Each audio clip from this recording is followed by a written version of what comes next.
दोस्तों, Donald Trump एक businessman है और बिजनेसमैन हमेशा बिजनेसमैन की तरह ही सोचता है।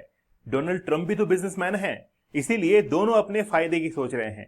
जहां पर जिसको फायदा होगा वो वहीं खिसक लेगा। इसलिए एलन मस्क ने यह अनाउंस किया है कि मैं एक नई पॉलिटिकल पार्टी बनाऊंगा और वो होगी अमेरिकन पार्टी। और अमेरिकन पार्टी को बनाने के पीछे मकसद यह है कि एलन मस्क की बातों को नहीं मानना। एलन मस्क की बातों को डोनाल्ड ट्रंप नहीं मान रहे थे, इसीलिए एलन मस्क ने अपना खुद का कुछ शुरू करने का निर्णय लिया।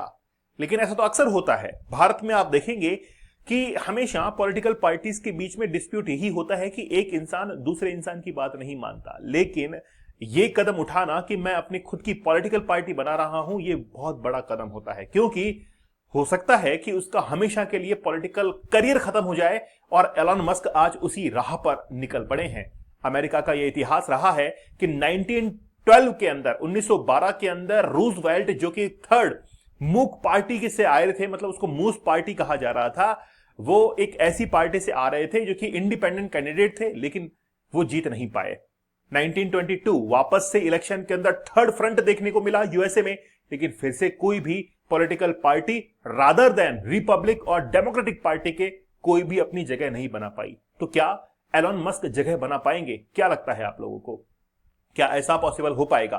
तो एलन मस्क ने अनाउंस कर दिया है। लेकिन एलन मस्क ने डोनाल्ड ट्रंप के लिए जो किया है, उसके बाद में एलन मस्क का यह कहना है कि ट्रंप एहसान फरामोश है।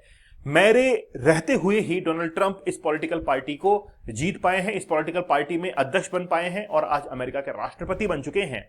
लेकिन डोनाल्ड ट्रंप भी पलटवार करते हैं और ये कहते हैं कि अगर मेरी बात नहीं माननी है तो आप साउथ अफ्रीका लौट जाइए और वहीं पर जाकर अपना बिजनेस कीजिए। क्योंकि 1971 के अंदर डोनाल्ड ट्रंप, यानी कि 1971 के अंदर इलॉन मस्क का जन्म साउथ अफ्रीका के अंदर ही होता है और वहीं से उनके सफर की शुरुआत होती है। आज जिस तरीके से इलेक्ट्रिकल जो व्हीकल्स हैं अमेरिका के अंदर, उनके ऊपर क्रेडिट को खत्म करने की बात कही गई, टैक्स को बढ़ाने की बात की गई, और फिर इलॉन मस्क इससे नाराज होते हैं और ये कहते हैं कि ये हमारी इकोनॉमी को $5 ट्रिलियन तक इकोनॉमी तक नुकसान पहुंचाएगा। आज $5 ट्रिलियन की इकोनॉमी इंडिया की है, मतलब इंडिया की इकोनॉमी के बराबर आज अमेरिका को हिट बैक लग सकता है। तो ये दोस्ती जो है वो आज टूट चुकी है एलन मस्क और डोनाल्ड ट्रंप के बीच में, और हो सकता है कि आगे आने वाले समय के अंदर दोनों अपोजिशन लीडर जो है वो भी बनने को तैयार हों।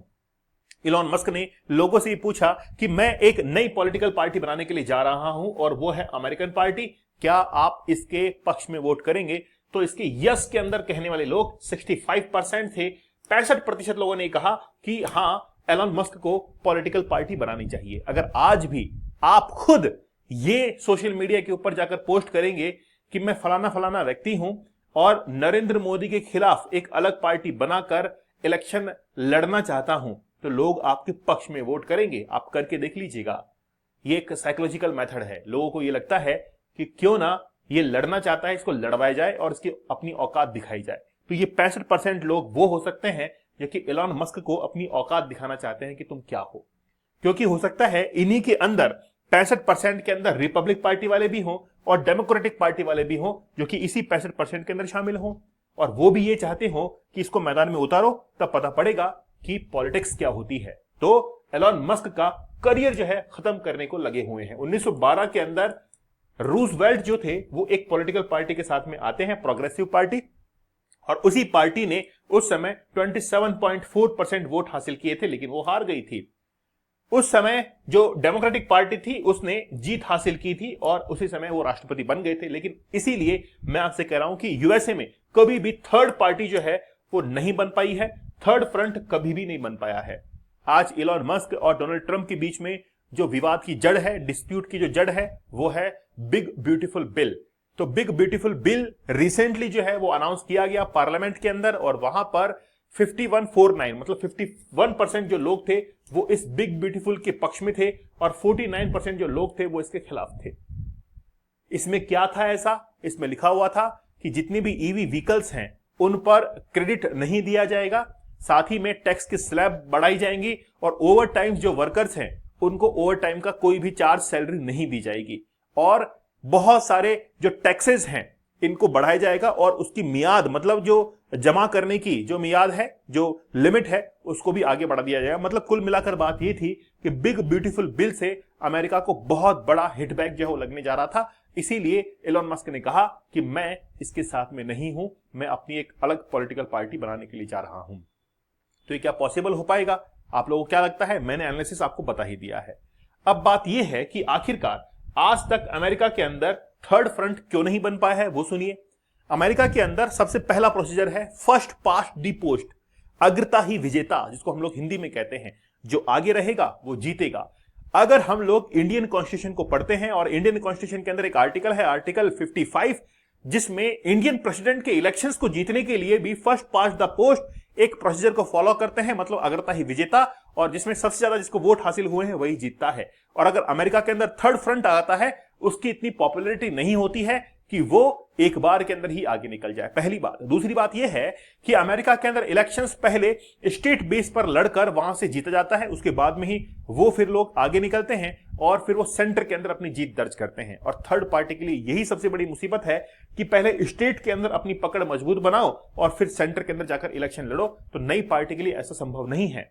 तीसरी बात, बजट बहुत ज्यादा होता है। जैसे 1.2 अरब डॉलर जो है इस बार डेमोक्रेटिक और रिपब्लिक पार्टी ने अमेरिका के अंदर खर्च किए थे। नई पार्टी के लिए इतना पॉसिबल नहीं हो पाता है, लेकिन एलन मस्क के लिए संभव है। चौथी बात, वहां पर प्रेसिडेंशियल डिबेट होती है, लेकिन डिबेट के अंदर तो एलन मस्क कुछ ना कुछ एडजस्ट कर ही लेंगे, है ना। स्क्रीन लगाकर पढ़ लेंगे, ऐसी क्या बात है। डोनाल्ड ट्रंप पढ़ते हैं, पीएम मोदी भी कई बार पढ़ते हैं, तो इसमें हर्ज क्या है। तो वो प्रेसिडेंशियल डिबेट जो है वो तो एलन मस्क कर लेंगे, लेकिन एक पॉपुलैरिटी जो है पार्टी की वो हासिल नहीं हो पाएगी। इसीलिए आज डेमोक्रेटिक और रिपब्लिक पार्टी ने भी पार्टिसिपेट किया है किसके अंदर, एलन मस्क के उस ट्वीट के अंदर, कि एक बार इसको मैदान में उतारो तब पता चलेगी इसको औकात क्या होती है, किसको कहते हैं पॉपुलैरिटी। तो आप लोगों को क्या लगता है कि क्या वाकई में आज एलन मस्क की जो पार्टी है वो जीत दर्ज कर पाएगी? आपके कमेंट का इंतजार रहेगा और उससे एलन मस्क के जीतने से इंडिया की इकोनॉमी के ऊपर क्या असर पड़ सकता है वो भी मुझे आप लोग कमेंट सेक्शन में जरूर बताइएगा। चैनल के ऊपर नए हैं सब्सक्राइब जरूर कर दीजिएगा, सेशन को लाइक और शेयर जरूर कर दीजिए। चैनल नया है, भले ही सब्सक्राइबर कम है, लेकिन नॉलेज जो है, कंटेंट, वो आप लोगों तक बड़ा बेहतरीन पहुंचेगा, मैं आप लोगों से वादा करता हूं। तो मिलते हैं आप लोगों से अगले सेशन में, तब तक धन्यवाद, थैंक यू, जय हिंद।